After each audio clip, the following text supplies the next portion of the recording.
بسم الله الرحمن الرحيم. الحمد لله والصلاة والسلام على حبيبنا رسول الله وعلى آله وصحبه ومن والاه. لزنجير باسي خيرا أشين سر خير البشر، أشين خزمتي بيغمبري خواه صلى الله عليه وسلم. بابزانين أنبان خوازا چەند خێر خواز بووە، لەبەرەوە ئەچینە خزمەتی بانخوازی خێرخواز. سەحابەکان کە باسی پێغەمبەری خواکەن صلى الله عليه وسلم، فمن كان رسول الله صلى الله عليه وسلم أجود الناس،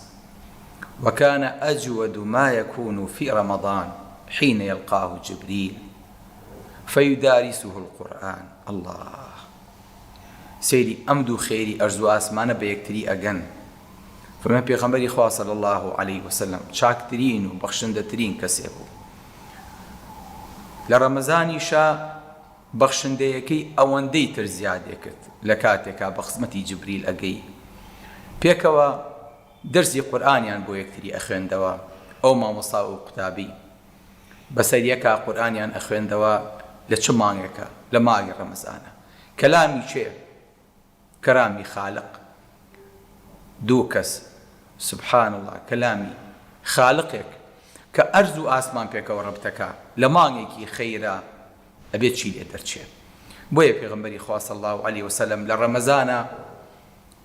لە شوکرانە بژێری هاتنی جبریلا کە هەموو شەوێک لە خزمەتیا بوو، بەخشندەکانی زۆرە کرد، چاکەکانی زۆرە کرد، بەرامبەر بەو بەخشە گەورەی کە خوای گەورە لە عەبدەکانی خۆش بوو. پێغەمبەری خوا صلی الله علیه وسلم بەخشندە بوو، چونکە لە ڕەمەزانە باشترین سەدەقە لە ڕەمەزانایە. پێغەمبەری خوا صلی الله علیه وسلم ڕەمەزانی هەڵەبژارد بۆ ئەوەی کە زۆرترین چاکەی تیا بکە. کوردی خۆمان لەمەیە زۆر جوان پێکاوێتی، زەکاتەکانیان ئەخەنە ڕەمەزانەوە، خێر و سەدەقە و چاکەکانیان ئەخەنە ڕەمەزانەوە. سەرفترەکان ئەبێ بە ئیجباری لە ڕەمەزانە بێ. بۆیە ئینسان لە ڕەمەزانە کە ئەبینێت فەقیرە بینێ، هەز بە ئازاری پرسێتیە کات، ناڕەحەتە بێ، زیاتر بەخشندا بێ، زیاتر بیری خەڵکێکی هەتی و فەقیر و بێوەژن و بێدەرەتانێکە بێتەوە. بە تایبەتی لەو کاتێک کە شەیتان لەغاو کراوە، ئیتر ئەو شەیتانەی کە یەعیدکم الفەقر وەیەئمرکم بالفەحشاء، ئەو شەیتانەی کە لێ دەست بگرەوە نەیبەخشی نەکەی، کەمە بێت، بەشر ناکەم، مناڵەکانی خۆ. ئەو کاتانەش ئەو شەیتانە کەیتر سوڵتانی نەماوە بەسەر هیچ کەسێکە، ئالەو کاتیا ئینسان دڵواڵاترە بێ بۆ بەخشین. بۆیە پێغەمبەری خوا صلی الله علیه وسلم كان أجود ما يكون في رمضان.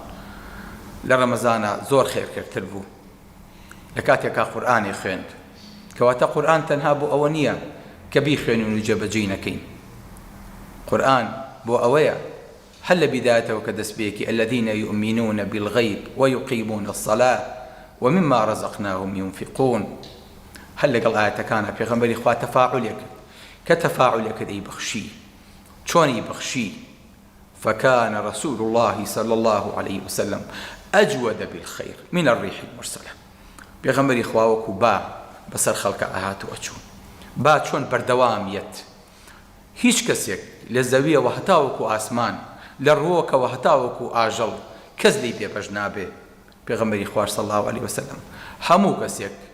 لە بەخشندەی پێغەمبەری خوا بەهرەمەندە بوو صلی الله علیه وسلم. فكان أجود بالخير من الريح المرسلة. ئەها با بەردەوامیەت نە ئەوەستا بەسەر هەر شتێکی شائەهات ئەیگرتەوە دایە پۆشی بە بەخشندەی و بە گەورەیی. پێغەمبەری خوا صلی الله علیه وسلم ئاوا بەخشندە بوو بە هەر چوار لایە. جارێکیانە فەرمێ ئەبا ذەڕ، فەرمێ ئەی ئەبا ذەڕ. ئەبا ذەڕی جێڕێتەوە. ئەبا ذەڕ موقفێکی زۆر پێخۆشە، جارێکیان لە خزمەتی پێغەمبەری خوایە و دەمەوە ئێوارەیە. فەرمێ ئەبا ذەڕ، ئەی ئەبا ذەڕ. فەرمێ لەبەیک یا ڕەسوول الله، پێغەمبەری خوا لە خزمەتتام. ئێمەش بۆ هەموو حەدیث و هەموو هەڵوێستێکی پێغەمبەری خوا بێ ئاوا بین لە خزمەتامی پێغەمبەری خوا. فەرمی ئەی ئەبا ذەڕ، حەز ناکەم ئەو ئوحودەی کە سیرم کرد حل بەردەستمانە بوو، الله ئێوارە بێ و لە خزمەتی پێغەمبەری خوایە بیت و لە خزمەتی ئوحودا بیت و ئەو ئوحودەی کە یحبنا ونحبه. فەرمی حەزەکەم ئەگەر بەقەدەر ئەو چێوی ئوحودە ئاڵتوونم هەبێ بەو هەموو تریلیۆن تەنەوە 3 ڕۆژ ناڵم بەسەریا تێپەڕێ بەشی قەرزەکەی خۆمی لێ گلە دەمەوە کە قەرزارم هەتا ئێوارەی 3ەم ڕۆژ هەموویە بەخشمەوە الله نەیە الله ئابوو شێوەیەژەی بەخشمەوە وەرە ئاڵتوونی لە بەردەسا بێ ئاڵتوونیش پێغەمبەری خوا فەرمێ ئەمە چ خێرێکە ئەمە چ شنەبایەکە هەڵی کردو ڕەحمەتەن للعالەمینە لە هەموو بوارێکە فەرمی ئەبا ذەر مەڵەی پێغەمبەری خوا فەرمی إن الأكثرين هم الأقلون يوم القيامة ئەوانەی کە لە دنیاە دەوڵەمەندن ئەکرێ هەژار و فەقیرەکان و لە ئەتوپاتەکانی قیامەت بن إلا من عمل بماله هكذا وهكذا وهكذا دەست نەبا بە چروکی دەستگا بە گیرفانیە ئللا مەگەر کەسێکی دەوڵەمەند پارەکی ئاوا بەخشی بێتەوە بژنا لە قیامەتە بە مفلیسی لێی دەرەچێ خوای گەورە پەنامان بە بۆیە سەحابەکان وشایەتی بۆ پێغەمبەری خوا دەن صلی الله عليه وسلم ئەفەرمون پێغەمبەری خوا صلی الله عليه وسلم ما قال في الإسلام لا هیچ کاتێ لای نەبوو بۆ هیچ شتێک هەر کاتێ داوا لە بکردایە پێغەمبەری خوا بم دەری فەرموو بەڵێ فەرموو لای نەبوو مەگەر لە لا إله إلا الله یان دەبێ هەر کاتێک ئەفەرمون سەحابەکان هاتن ئەنسار هاتن تیای پێغەمبەری خوا بەشمان فەرمی فەرموو تیان بەشمان فەرمی فەرموو فەرمی بەشمان 3 جار هەر داینێ تەنانەت نەک بۆ فەقیرەکانیش سەفوانی کوڕی ئومەیە کە تاجیری جەنگ بوو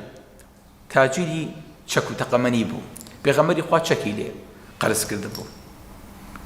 ئەفەرمێ کە حونەین تەواو بوو پێغەمبەری خوا بەشیدا دوایی بەشیدا وتم أشهد ما طابت بهذا إلا نفس نبي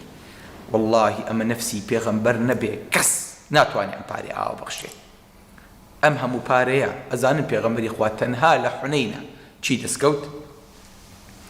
4800 دانە خوشتر 8000 ئۆقیە زیب 8000 مەڕ فەرمی چی لەگەڵ خۆیانە بێت هەموو شێخی خۆی ئەش دوانی نەیبەخشێ کاتەوەی کە فەرمی حەز ناکەم ئێوارە بەسەرما بێ هەمی فعلا بەعەمەلی جێبەجێی کرد ئەم هەموو پارەیە ئەم هەموو سەروەتە وەڵڵاهی ئینسان لە شەو ڕۆژە پێ بێ ملیۆنێر ئەگەر نەڵێ ملیالێر بەڵام کە وەفاتی کرد تۆزێ مشتە جۆی نانی بۆ خێزانەکانی بەجێشت قەرزاری کابرایەکی یەهودی بوو درعەکەی لای ڕەهەن گیرا بوو کەواتە پێغەمبەری خوا پارە دڵیانە پارەکە ئاوا بەسەر دەستێەوە ئاوای بەخشی ئەمە غیری پێغەمبەر نەبێ صلی الله عليه وسلم ئەمە لە دەست هیچ کەسێک نایە بۆیە نەکەرەوە خۆشەویستەکانم کە بەسە سەحابەکانە ئەڕۆی داوایان لێ کرد فەرموو وەڵڵاهی ڕەزیلیتان لەگەڵا ناکەم هەرچی یەکەم لە دەستایە بەخوا هەموویتان ئەدەمێ هیچ بۆ خۆم گل نادەمەوە فعلا هەرواشێ کرد نەکەرەوە خۆشەویستەکانم پێغەمبەری خوا صلی الله عليه وسلم أنا أولى بكل مسلم من نفسه الله باوك طبيعتي باوك چۆنە کە خۆی پاتەیەکی لاسیک لە پێیەکە بەڵام جوانترین پێڵاوی چرم بۆ مناڵەکەیە کرد کە خۆی مۆبایلێکی عادیە گرێ بەدەستێەوە بەڵام لەسەر ئاخر مۆدیل مۆبایل بۆ مناڵەکەیە گۆڕێ خۆی ئاواژە خۆی بە باوک و بە خاوەنی هەموو ئومەتەزانی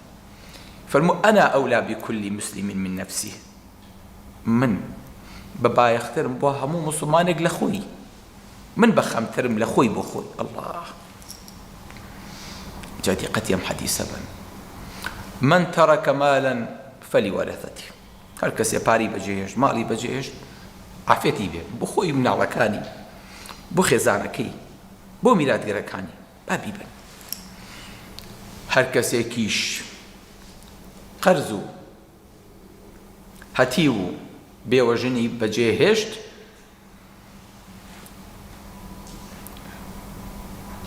بۆ لای من بابێ ئێمە ئەگەر تازێکە بزانین کابرا قەرزارە لەوە چێ نەچینە تازێکەشی بڵین بخوا نانەکەشی حرامە هێوەتیوانەیە پێغەمبەری خوا خۆی ئەکرد بە خاوەنی واتە ئەگەر هەتیوێک بە قەرزاری باوکی بە مانز بۆ بەجێ بێشتایە بەیانی کابرای یەهودیە گەیشتە سەری ئەی محەممەد یەکێ لە ئومەتەکە و مردووە ناوی فڵان کەسە ئەو نە قەرزاری منە بێ لە پارەکەی بەرێ پێغەمبەری خوا بایە بچوایەتە ژێباری قەرزەکەی الله چێ ئەمەرەکە چێیاکە واللهی برا کە براکەی بە قەرزاری زۆر جار بەجێ هێڵێ ئەڵێ مشکلی خۆیەتی بۆ خانۆکی نافرۆشی بۆ قەرزی لای خەڵکە کوی ناکەنەوە بەڵام پێغەمبەری خوا صلی الله علیه وسلم فەرمێ فەئیلەی هەر کەسێکیش قەرزی بەجێهێشت بابێ من قەرزەکەی بۆ ئەدەمەوە ئەمە ئەم گەورەیە لە چێ ئەوە شێتەوە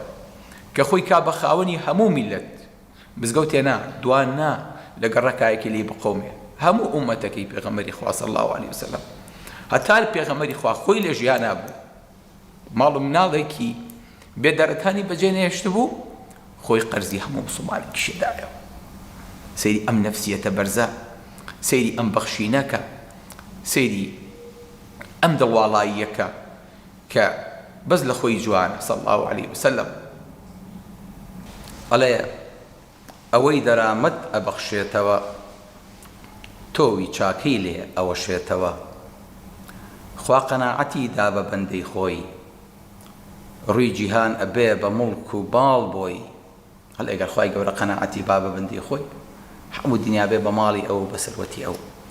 خوا قەناعەتی دا بە بەندەی خۆی ڕووی جیهان ئەبێ بە موڵک و ماڵ بۆی گەورەیی خەرجی پێویستە مەگری چێ بانی زۆرە زۆرترە بەفری لەخۆ بێتاقەت مەکە تۆ دەوڵەمەنیت خەڵک ڕووتێکە ئەو یە داوا لێەکە مە خزمە دراوسەیە ناسیاوە لە پیاوکە ئیفلاسی کرد خزمی دوور و قەرزی کۆم بەسەرەکاتەوە مەڵێ هەموو ڕێکخراوەکانیان و ئەو نەپارەیان لێسەن و بەخوا بەرگە ناگرم و تاقەتم نەما و هەر یەک لێ داوام شتێکم لێکە مادەم دەوڵەمەنی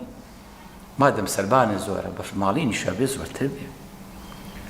گەورەیی خەرجی پێویستە مەگری چێ بانی زۆرە زۆرترە بەفری کیسەی باخەڵت و کاسەی هەژاران خاڵیکە پڕکە ئەبی بەیاران فەرمێ ئەگەر هەر کاتێک کیسەی باخەڵی خۆت بەتاڵ کرد کیسەی فەقیریشت پڕ کرد ئەو کاتە ئەبی بە هاوڕێی پێغەمبەری خوا و ئەبی بە سەحابە کیسەی باخەڵت و ئەبۆ چکە شوێن پێغەمبەری خواکەی شوێن پێی ئەو هەڵەگریتەوە کیسەی باخەڵت و کاسەی هەژاران خاڵیکە و پڕکە ئەبی بەیاران چاکی بنیادەم دڵ و دەروونە کە تۆ دڵسۆز بیت خەڵک لێک مەمنونە چاکی بنیادەم دڵ و دەروونە کە تۆ دڵسۆز بیت خەڵک لێت مەمنونە چاوت لە ماڵی کەس نەبێ مەردی کە بەخشندەیش بی وا جوانە مەردی کە بەخشندەیش بی وا جوان مەردی هەندێکیش ئەی خوا و ئەی بەخشێتەوە دوو چەندانیشی زوو بۆ دێتەوە چاو نابڕێتە مەسنەد و پارە بۆ ئیشی فەقیر وەک خزمەتکارە ماڵی نەبەخشی کەمتر بەرئەگرێ مێوکە نەیبڕی کەمتر بەرئەگرێ ماڵ لی نەبەخشی کەمتر بەرئەگرێ مێوکە نەیبڕی کەمتر بەرئەگرێ. سەلام عەلەیکوم وەرەحمەتوڵڵاهی وبەرەکاتوه.